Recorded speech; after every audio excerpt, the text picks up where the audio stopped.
Well, I got known early on when I first came to Los Angeles to be a founding curator at the Museum of Contemporary Art as the curator of everything that moves. And because I do unusual programming.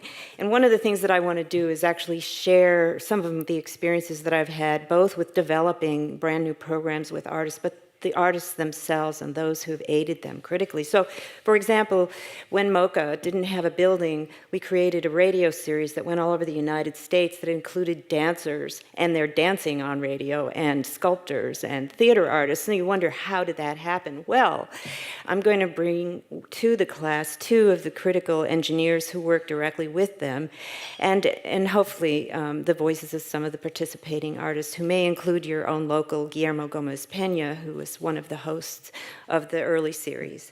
But before we get started in the class, I'm going to talk to the enrollees to find out just how much history of the institutions I've been working with, how much content you'd like to have on the history of the artists and what they do, and how much practical information that you'd like to receive. So if you want to know about contracts or how to install things or how to market or how to develop educational programs, and then based on that, we'll tailor each course. However, I have already engaged a lot of people to participate.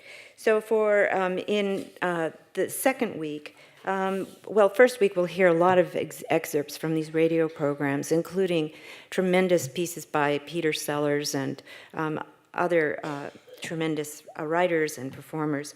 In the second week, we'll discover how the remarkable composer John Cage, who may be best known for composing music out of silence, made an artwork that changed every day out of visual art according to a score that he generated and that moved around the country. And so every day, what you saw when you came into the presenting museum was different.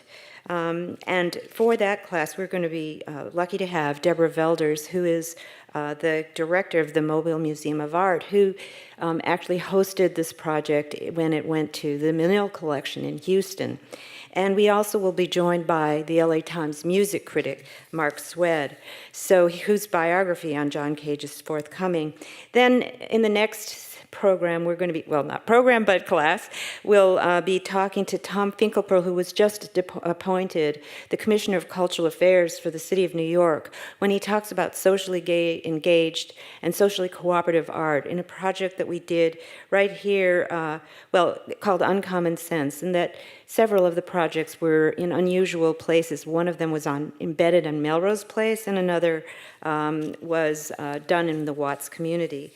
And then closer to home at the Montalvo Arts Center, we're going to talk directly to an artist who helped the institution figure out how it was going to deal with sudden oak death syndrome. And because it has a 180-acre forest, that place was founded by our first state Senator Phelan. And then on the last class, we're going to discuss with Glenn Phillips, one of the initiators of that amazing Pacific Standard Time initiative in Los Angeles, and that also was participated in by the Berkeley Art Museum here, to discover what impact that great and deep study of contemporary art history had on artists and art history. But also we'll meet with Paul de Jong and the most beloved Joan Genrino of the Kronos Quartet, who composed a new piece for this project. And hopefully we'll have a studio visit.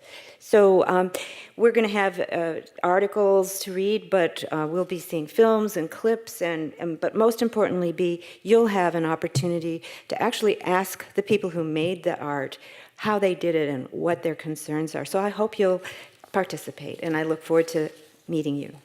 Julie, thank you.